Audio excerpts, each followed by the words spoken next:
안녕하세요, 김중미입니다. 안녕하세요. 저는 곁에 있다는 것을 편집한 이하나라고 합니다. 이번에 곁에 있다는 것이 특히 괭이부리말 아이들을 떠올리게 하고 같이 나란히 읽어볼 지점이 있는 작품인 것 같아요.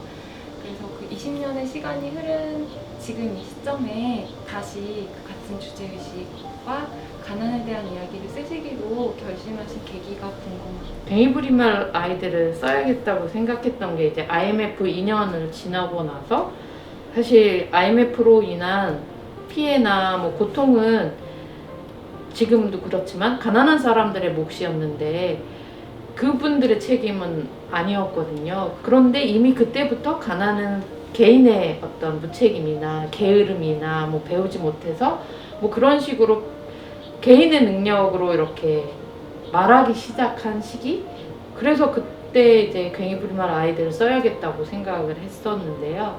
그 이후로 20년이 지나는 동안 사실은 우리 사회에 거칠게 말하면 신자유주의가 완전히 뿌리 내리면서 가난한 사람들은 더 가난해지고 고립되고 드러나지 않고, 그러나 더 사실은 가난한 사람들은 더 많아지죠. 사실은 아래로 두터워지고 있는데 겉으로 그건 드러나지 않잖아요. 그러면서 가난에 대해서는 더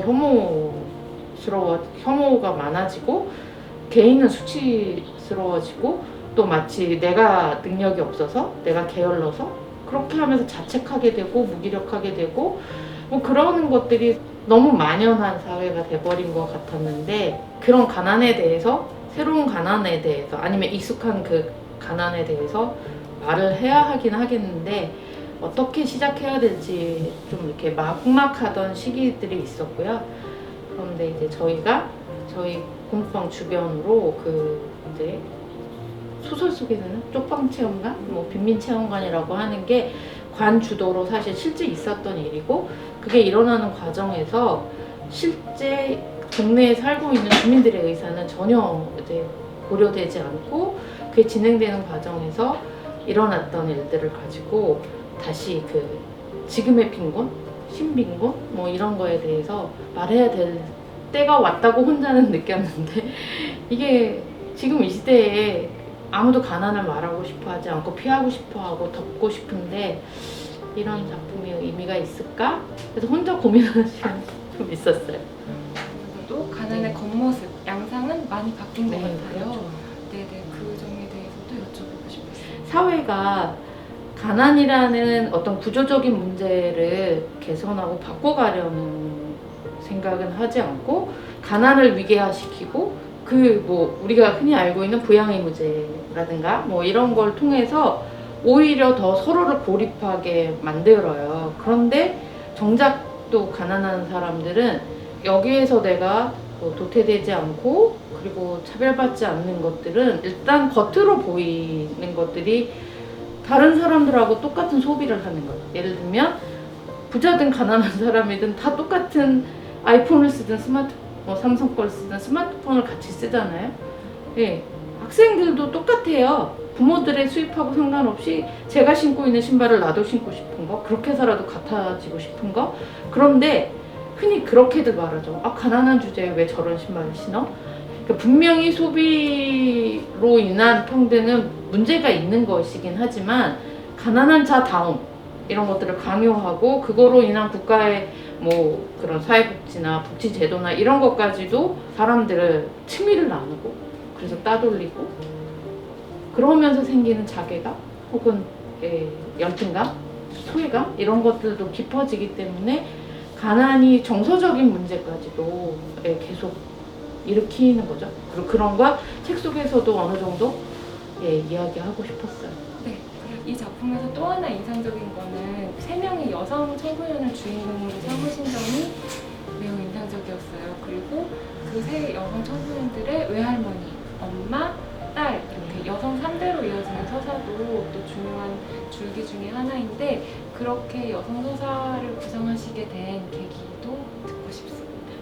제가 처음 이제 동구에 와서 이제 공부방이란 걸 하면서 아이들이 처한 상황 그리고 아이들 어려움 같은 것들을 함께 나눌 사람들이 필요했고 저희들은 그냥 단지 시의 차원에서 공부방을 운영하고 그러는 게 아니라 사실은 함께 살기 위해 들어갔던 것이기 때문에 아이들 하나하나가 갖고 있는 여러 가지 어려움, 문제들은 부모님들하고 같이 상의를 해야만 한다고 생각을 했어요. 그래서 이제 아이들이 오면 당연하게 부모님들 방문해서 부모님들 만나고 이제 부모회 만들고 그러면서 이제 엄마들하고 만나게 됐죠. 어머니들이 어떤 분들은 이제 학교는 다녔으나 집안일이나 혹은 농사일 때문에 한글을 깨치지 못한 분도 계시고 정말 18살까지 일만 하시던 분도 계시고 사실 저랑 연배가 10살 그 정도 차이밖에 안 나는데도 어머니들한테 그런 이야기들을 들으면서 저희들이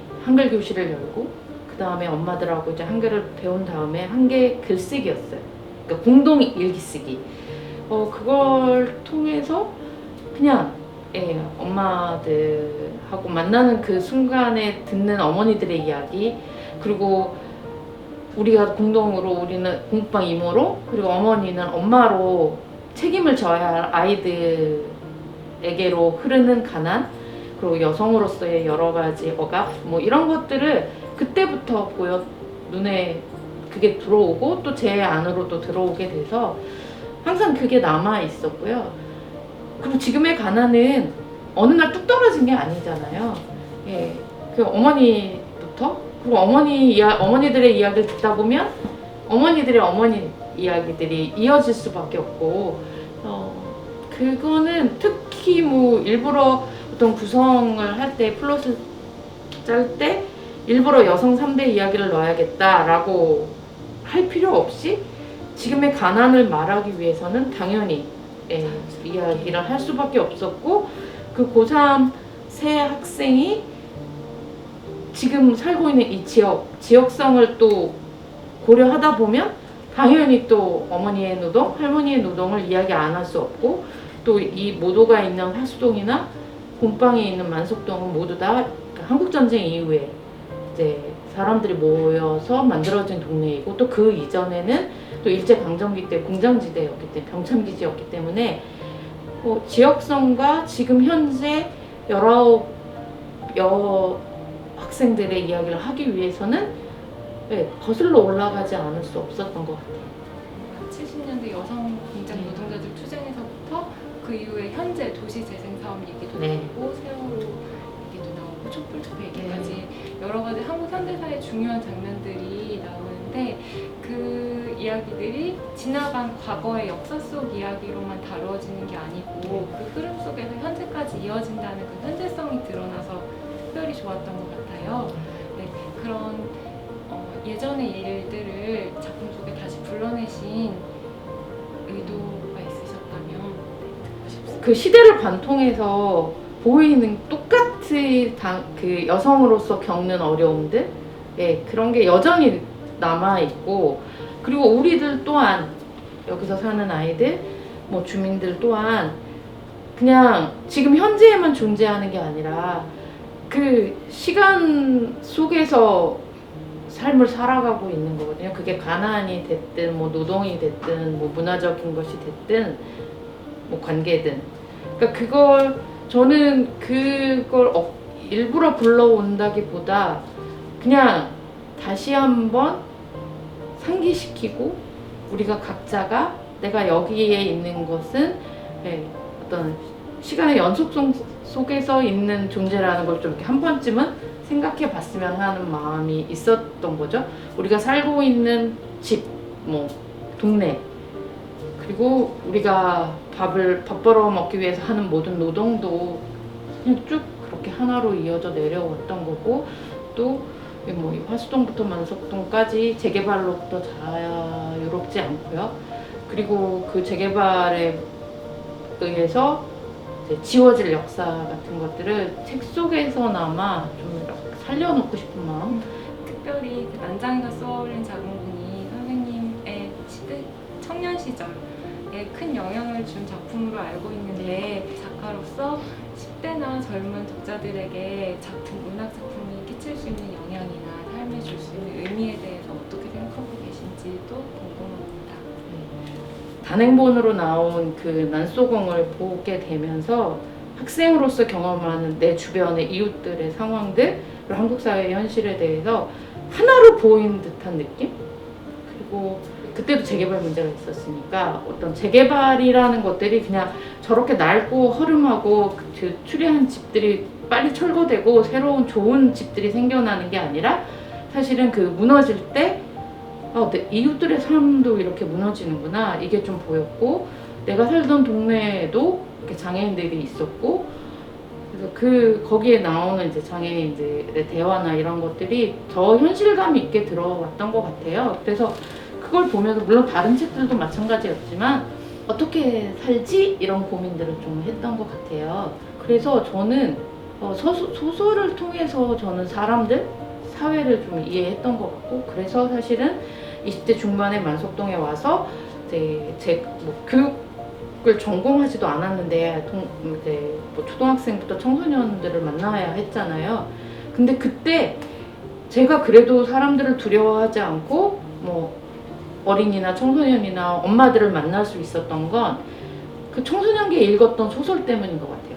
사람들은 이럴 수도 있고 저런 모습일 수도 있고, 그러니까 똑같지 않구나. 자기가 밟고 있는 현실에 따라서, 세상에 따라서 사람의 모습도 다를 수 있어. 그런 것 생각 때문에 견딜 힘이 있었던 것 같아요. 그래서 저는 아동기 때뿐만 아니라 청소년이나 청년기 때 책을 읽는다는 것, 그리고 특히 문학을 접한다는 건 나의 그 내공을 키우는 일이라는 생각이 들어요. 그러니까 내가 직접 경험하지 못한 다른 사람들의 삶을 통해서 내가 좀 더 단단해지고 타인을 이해할 수 있게 됐던 것 같아요. 저는 그래서 지금 친구들에게도, 청소년이나 청년들에게도 나를 위해서 그렇게 문학을 만날 수 있으면 좋겠다 하는 생각이 들어요. 그리고 선생님께서 책 나오고 나서 인터뷰 때 하신 말씀들 중에 가난한 사람들이 목소리를 잃어가고 언어를 잃어가고 있는데 그걸 이제 문학으로서 그들의 목소리에 힘을 실어주고 함께 소리를 내줘야 된다는 말씀하셨는데 그 말씀도 기억이 납니다. 네. 선생님께서 생각하시는 곁의 의미와 곁에 있다는 것의 소중함에 대해서 마지막으로 한 말씀 부탁드리고 싶습니다. 저는 아무리 이렇게 혼자 있는 걸 좋아하는 사람이라 할지라도 누군가하고 함께 한다는 느낌을 받지 못하면 마음의 병이 생기는 것 같아요. 그게 팬데믹 동안에 드러났고, 그리고 저희 아이들도 정말 공부방이 뭐 이제 코로나가 확산돼서 다시 긴급 돌봄으로 가야 돼 하면 아이들이 막 너무 속상해하고 막 울기도 하고 할 정도로 이제 이렇게 속상해하는데, 저는 아이들을 보면서 더 강하게 느껴요. 그러니까 자신을 세련되게 숨기지 못하고 다 드러낼 수 있는 그런 아이들일수록 그대로 드러내주는 것 같아요. 우리는 같이 있고 싶어. 누가 나 봐주면 좋겠어. 누가 나 지켜주면 좋겠어. 이거를 좀 더 솔직하게 드러내는 것 같아요. 우리 모두가 다 그렇다는 생각이 좀 들어요.